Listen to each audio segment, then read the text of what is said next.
Hello, and welcome to the first episode of the Purl Jam podcast. This is a knitting podcast, and my name is Kristen.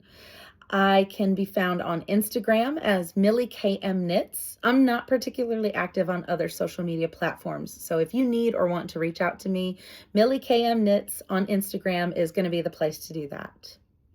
A little bit about me. I have been knitting for 20 years. I crochet a little bit, but I primarily knit.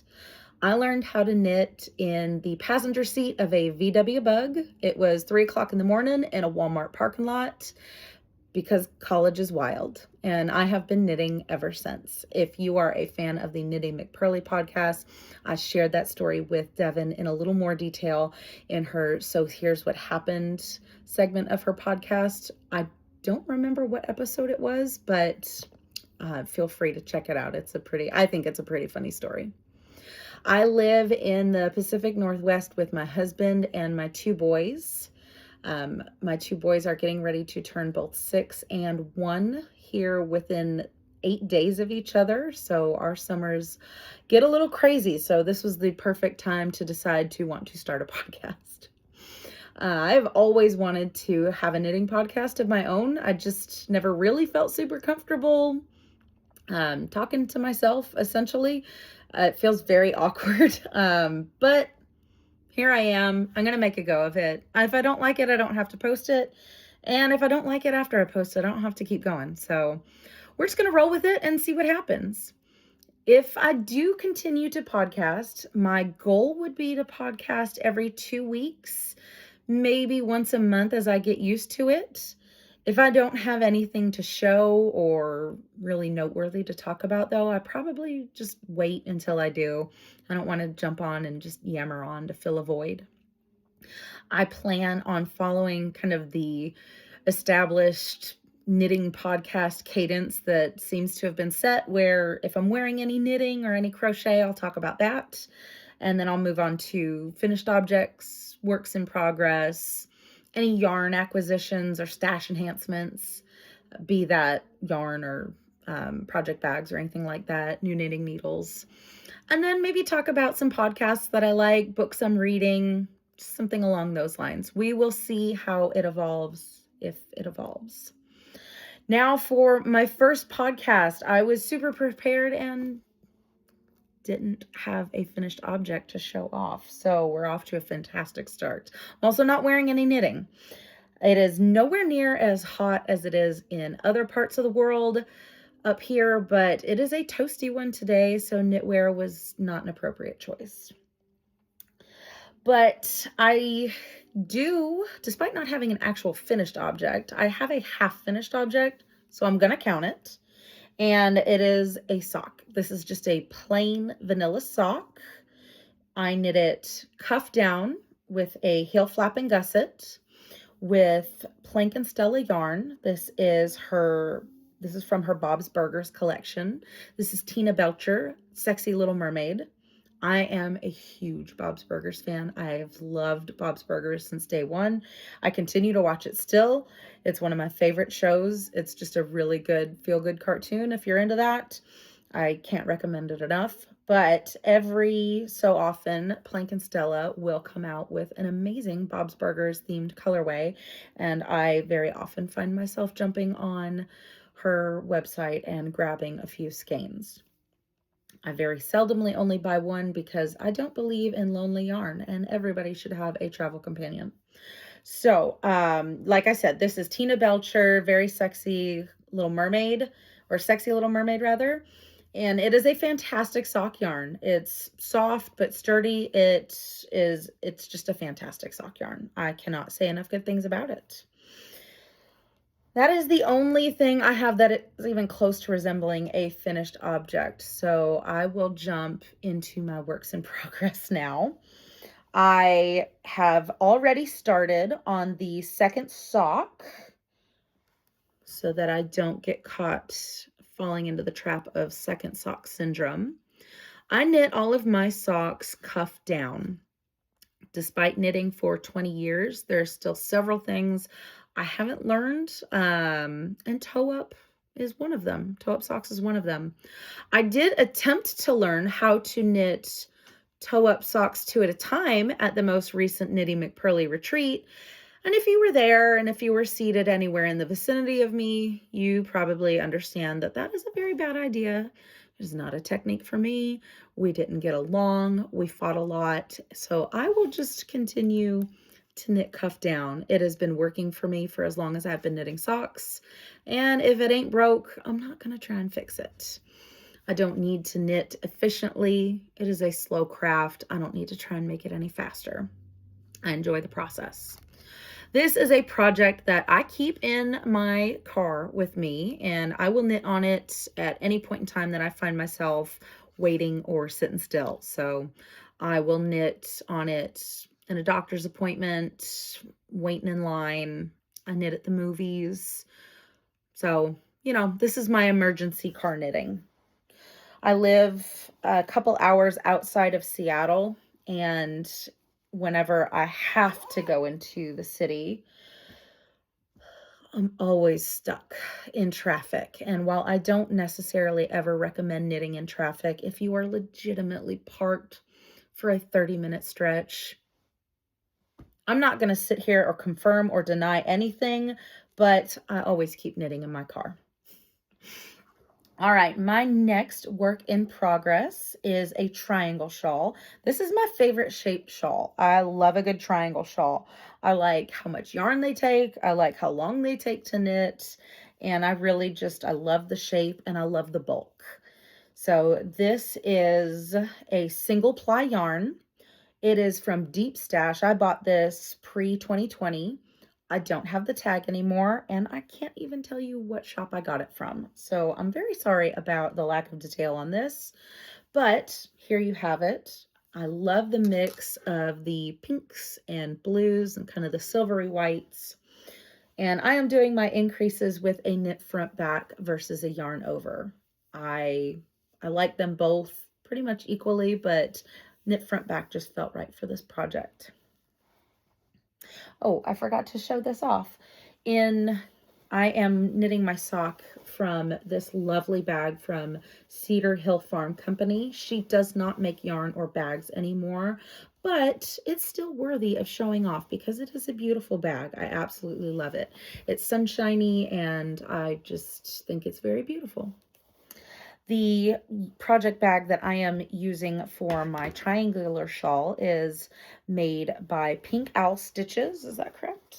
Yes, Pink Owl Stitches, and it's Knittin' Chickens. I adore this bag. This is my oldest son's favorite knitting bag of mine. He thinks it's so silly, and it always makes him smile when I bring it out. So this is definitely a great bag. I do believe Pink Owl Stitches is still making bags. I can't recommend these bags enough. They're perfect for smaller projects. They're nice and sturdy. Just a great bag. The last work in progress that I am going to show is a baby blanket that should have been finished and gifted a long time ago, back in December. But here we are in June and I still haven't finished it, but it's being worked on. It is near completion and it will be to its recipient in no time. So this is being knit with Bernat Baby Blanket. It's just a chunky weight acrylic yarn. It's good for baby blankets, good for anything baby related really, because it's easy to wash and dry. But I'm just doing a big old rectangle, alternating solid blocks of color with stripes. I did a bigger block of the cream color here in the middle, and now I'm just gonna kind of follow the same established pattern I had. I just finished up the stripe section. I'll do another color block of the pink, and then I'll do a stripe and a color block of the cream color. Bind it off, give it a good wash, and then send it on its way. So yeah, I really can't wait to see pictures of baby enjoying her blanket. Her twin brother already got his blanket. I really should have been more on the ball to finish things, but life is busy, life is chaotic, and we just got to roll with it and do our best, right? So I have other works in progress, but I am not going to bring them out. I guess in the beginning of the year, I got it into my head that it was going to be the year of the Afghan, and I cast on at least 3 Afghans, and I don't know what I was thinking. While I am a process knitter for the most part, I do eventually like the finished project, and I have no idea. I have no idea if I'm ever going to finish these blankets. One of which I got really ambitious with, and I decided, oh, I'm going to write the pattern for this. It is a cable blanket, and so the process of knitting and writing the pattern at the same time makes it even slower. So I don't know. If I keep this up, maybe I will bring those projects out and maybe use it as a way to have accountability to finish it, and not just have it lingering in the unfinished object corner of the craft room. But we shall see. Next, I will talk about a couple of stash acquisitions, a little stash enhancement. And then I need some help figuring out what to do with some yarn that is not exactly new, but that I've had for a little while, and really it needs to be made into something. So we'll start with stash enhancements. And I am going to show 2 skeins of absolutely incredible yarn by one of my absolute favorite dyers, and that is Chicken Lady Fiber Arts.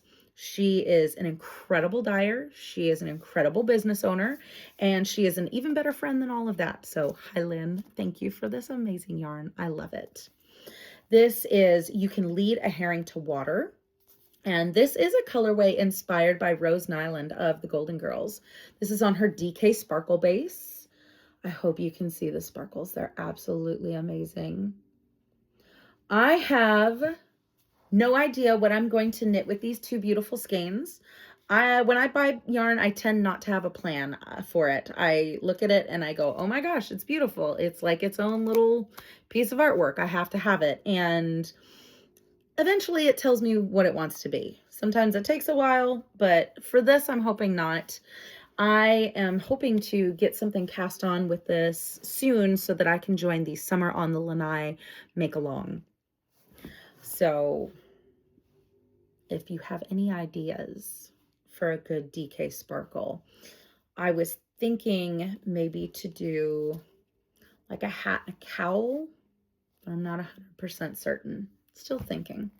Still plenty of summer left. I've got time. Now for the yarn that I need help with, this is also some Chicken Lady Fiber Arts yarn. A couple of years ago, we lost our kitty, Mau. She was a fantastic cat. She was a big old fat calico. She was so sweet. And she passed away. She was about 16 years old. And Lynn was so kind and dyed up some yarn with inspiration pictures of Mau Mau. And I bought an embarrassing amount of skeins. It's over kind of to that side, but it fills up one of these entire cubes. And I haven't knit with any of it yet. So I have a variety of bases. I have Aran weight, I have DK, fingering, lots of different, I think I've worsted as well. So I have lots of different bases, and I'm just looking for suggestions because this is the Aran weight. This is beautiful yarn, and it's for a beautiful purpose too. I would love to honor my little girl's memory. I just haven't found that perfect project yet. But I do love how she captured the green of her eyes and the pink of her tongue and belly.